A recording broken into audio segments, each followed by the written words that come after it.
Hello and welcome to Robert Tell, who's joining me all the way from Radford in Virginia. Welcome. Thanks, Jim. Really glad that I could be on the show today. Thanks for the invitation. Well, I have to have you on the show because you have the most amazing Hawaiian shirt on, which is bringing the sunshine to me over here in the UK. It's a bit damp as always. But we're going to talk about your book, which is called Don't Be Dumb, but also the communications and the journey that you've been on going from being a corporate finance CFO to being an entrepreneur and coached entrepreneurs. Is that right? That sounds great. Absolutely. Great. So, Robert, let's just talk about your book, Don't Be Dumb, in a sentence or two. Do you want to just share with us about the content of that book? Sure. Well, I'll start off, Jim, with the title, which is the one point with the publisher where I got into a confrontation over because they were like, "Oh, that's so negative," and I'm like, "It's not negative. It's about being smarter. It's not that I don't do stupid things every day, all day long, but it's about attempting to not be dumb."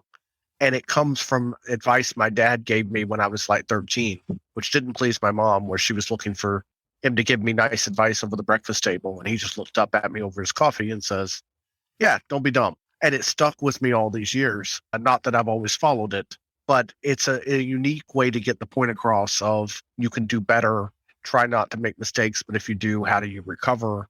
And that sets the context for the book of how do you lead and develop as an entrepreneur? How do you recover from mistakes that you make as rapidly as possible? How do you become more resilient, and how can you rise more rapidly in your business and grow your business, especially in these challenging times? Okay, well, there's a lot of things to unpack there, aren't there, Robert? There are. Yeah, where should we start? I mean, the Don't Be Dumb, and one of our favorite movies, of course, is Dumb and Dumber over here. But as an entrepreneur, if you're building a business and you're trying to grow, you inevitably get more people within your company. So you talk about rising as a company, as an entrepreneur. What sort of learnings have you got in the book about helping everyone else to follow your journey and be with you and help you to get the business to grow? I've had a lot of examples in my career, even back in corporate finance, of interjecting fun into the workplace. So even for examples, we would do something like a Golden Shoes Award, where it was an old pair of sneakers that were spray painted gold and put on a stand. And every month we would give them to the employee that exhibited the best customer service of walking a mile in their customer shoes. And they were Nice. really just an old pair of sneakers that had been spray painted gold. But people really wanted this award and wanted to see who got it the next month when we would have our monthly meetings about things. And it interjected some fun in a unique way, and they would display it in their cubicle or in their office until the next month, until then the next person got it the next month. So it's always been part of my approach is how do you're spending a lot of time at work and you want to have a good time, and your team members are what gets you to success and the people that work for you. And I came across a number of years ago something called the fish principle. And it was actually based off of a fish market in Seattle, where it'd been just a regular market outside in Seattle, but a new owner came along and found a way to make it fun. And so suddenly they're singing songs about the fish. They're throwing the fish back and forth. They're interacting with their customers in a playful manner. Meanwhile, stinky fish, cold outside. If there's any place you wanted to be miserable, you could be miserable there. And instead, they turned it completely around to where now it's a tourist attraction. People come to this fish market and buy fish there. They've actually gone and done consulting, teaching other people how to interject fun into the workplace. And, how do you every day make a difference to your stakeholders, to your customers, to your employees, interject fun, being there and being present for your customers as opposed to being distracted by whatever you've got behind the wall that you need to work on, whether it's paying the bills or your marketing plan.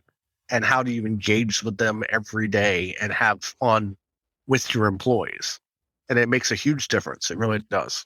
I heard about a baseball team as well that wasn't doing so well, but they started to make it an entertainment-based sport rather than a performance-based sport. And they also put the fun back into the whole baseball as an event, and also equally successful, making the business into one of entertainment rather than just playing a sport. You're spot on, Jim. And I actually had an example in my history that I started off being irritated, to tell you the truth, was when one of my favorite teams was, it still is, the Houston Astros. But their farm team at the time was out in Tucson, one of their smaller teams, the development league, and they would come out and play each other once a year. And I sat there and went to it and got to see them there locally in Tucson in a small stadium, which is really fantastic. And I looked at these players and they looked really different than they did on TV. And I'm like, what's going on? These guys don't look the same, but their numbers and their names are on the jerseys. And I realized that they would traded their jerseys with each other and were imitating each other's stances and approaches to baseball and just having a grand time out of it, just having so much fun. So I got over my irritation of, wait a minute, I wanted to see them play like they normally do and realized they were making it so entertaining for themselves, for their fans. The game didn't count for anything anyway. It was just an exhibition game. So why not have fun with it and enjoy it and make it an experience for the fans? So do you think then part of the don't be dumb message is around don't sort of over worry the work Yes. and to try and make it fun as if it was not work, but life in general? I think you're right, Jim. And I think it even ties to when I talk about recovery strategies. So many entrepreneurs get tangled up in not wanting to make mistakes. And the reality is you're going to make mistakes. You're going to get yourself in bad situations, and don't take it so seriously. Find a way to turn it around. Find a way to improvise, adapt, overcome, improve. You can get yourself out of nearly everything if you don't take yourself too seriously and just go, wow, that was a bad idea. Now what do we do? So can you give us an example then, Robert, of how one of the sort of chapters in your book has case studies? Can you give us an idea of one that you think is particularly relevant? I can get you an idea of one that I ended up with what I would call the worst conference call in history, kicking off a major project with a client that we worked on for 4 years and made the mistake. I made the mistake of using their conference call system versus my conference call system. And for the big introductory kickoff call with hundreds of people around the world, and their conference call system, we had no control over, and it introduced everybody who joined. And so you start the call and it's beep, Jim just joined, beep, Bob just joined, beep, Sally just joined for the first 10 minutes of a 30-minute call, interrupting constantly. 10 minutes of me being able to talk clearly, and then everybody started leaving it and also announced their departures. And I'm sitting there and I'm frantically talking to my IT person when I'm on mute between the beeps, trying to get him to change the system, which he can't because it's not our system, and hung up, finished the call. Dreadful, horrible call. Worst one I've ever had, thinking that's it, we're done. We're in London at the time. They may not even pay for us to fly back home. We're done. This whole assignment is finished. And had to sit there and go, okay, what lessons have I learned out of this? Is first of all, you got to own it. I made the mistake. I have to go down the hall now with a recovery plan, which is we can do another call tomorrow and record it on our system. But I have a window of about 5 minutes to get down the hall and save this. If I hesitate, we've lost it forever. And I can't sit here and moan about my fate or my mistakes. I just have to find a way to recover. And I did, and it worked out, and it turned into like a 1.5 year assignment that worked very, very well because I got to them and I owned it and but didn't just say I made a mistake. I made a mistake, and here's what I'm going to do to fix it. Here's how I'm going to improve and how we're going to recover. And people miss that. They get hung up in I made a mistake, which we all do. Yeah, and you've got a couple of things in there. I think one is the need to go back and be proactive. But I think from the context of this podcast, the control of the platform that you have the communication on is really key, isn't it? It was. And today, are you recommending any particular platforms that you use, or that some of the big companies that you've worked for?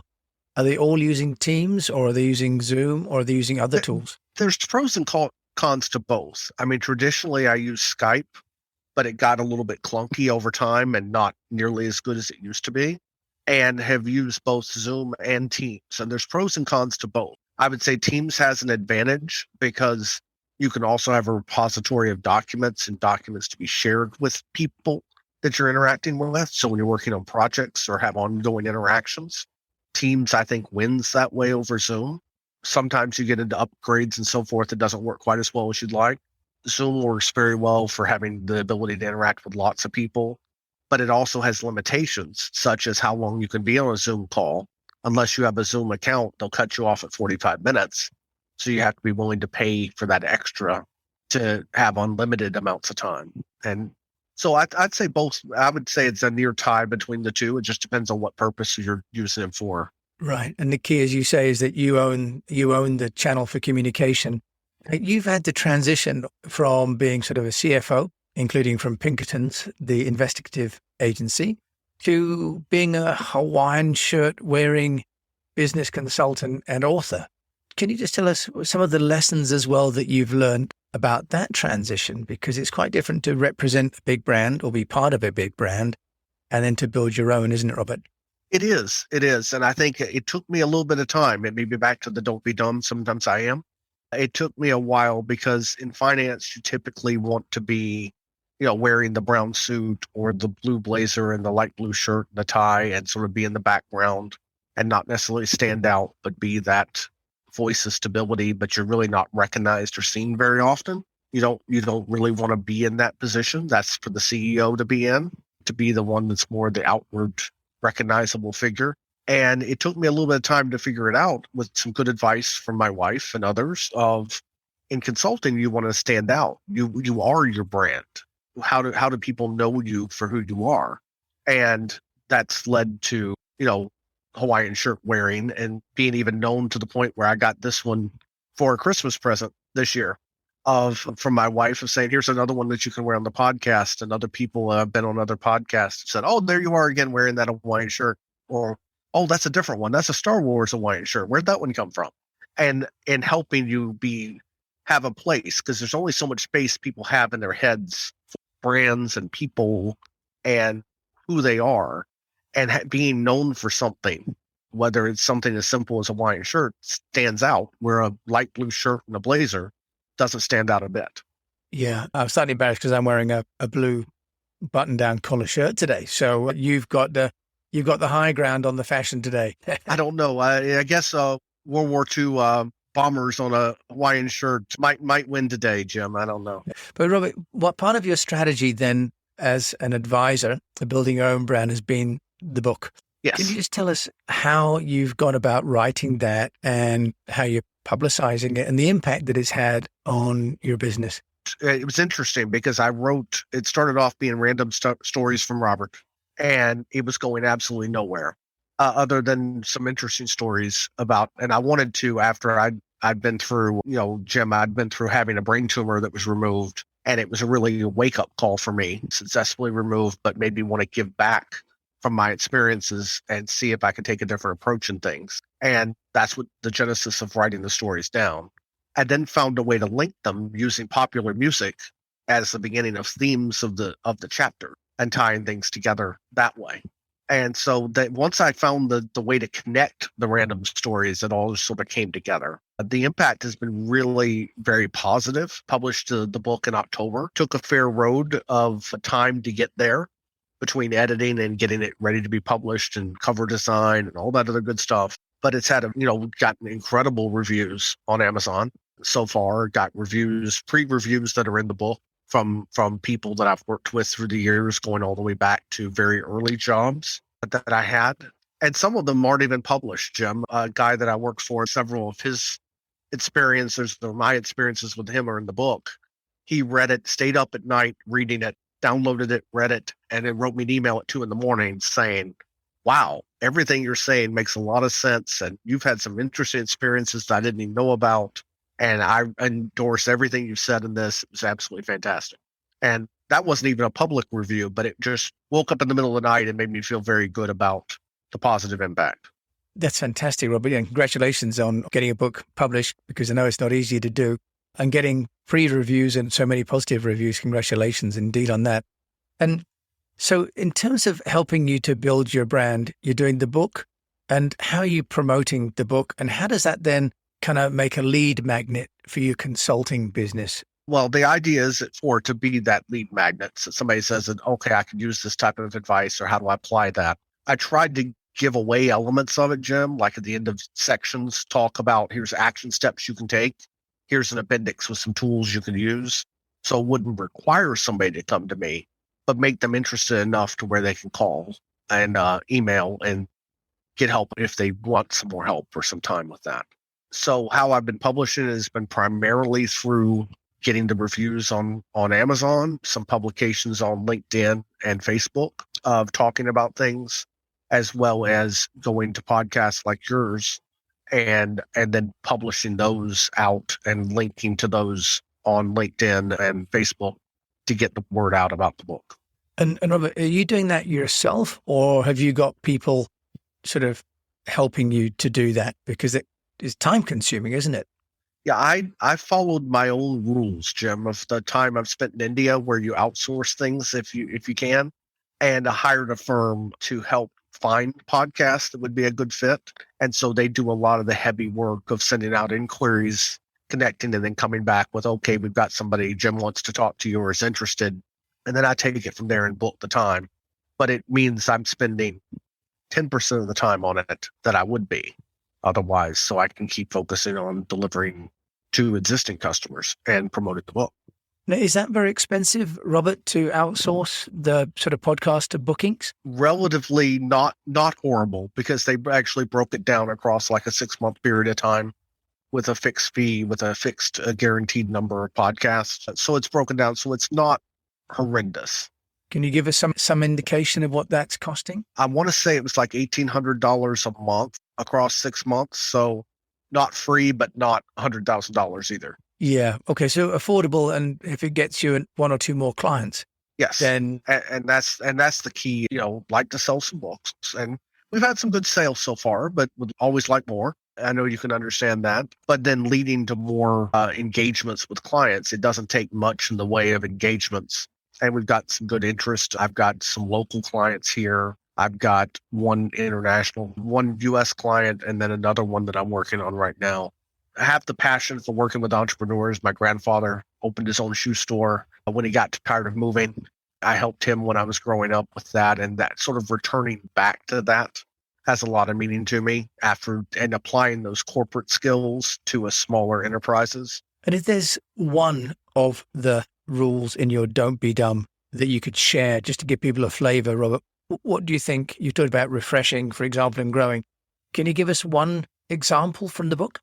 Well, to cut to the chase, Jim, is that my final section is about rising rapidly, and it's based off of a song that's called The Cape. And it's basically someone that tied a cape around their neck and thought they could fly. So they jumped off the garage, and they kept throughout their life. But the message is they didn't know they couldn't fly, so they did. And that's about rising rapidly, is don't be hesitant. Don't be afraid because you don't know everything. Don't be afraid because you're not perfect. Put on your cape and fly. You can do this. You can go forward and achieve great things. But one does have to be careful, of course, of gravity, I guess, Robert, right? Someone that's broken a few bones and done some stupid things, yeah, gravity is not pleasant, but you still pick yourself up and you keep moving forward. Yeah, and I think to your earlier point about finding people, like yourself that can help to guide and advise people seems to be really key, doesn't it? Yes, it is. So, Robert, if you want to find out about you and find out more about Don't Be Dumb, of course, I'll put a link to the book in the show notes, but how can they find you?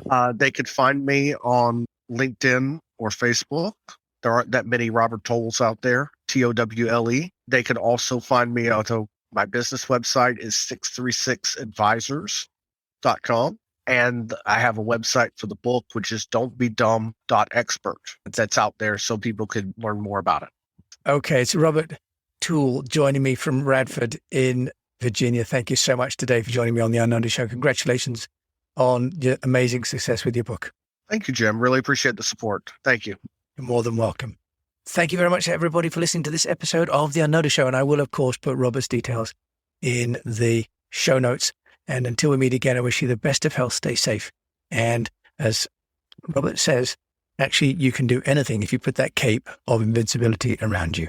But do look carefully before you leap off the building.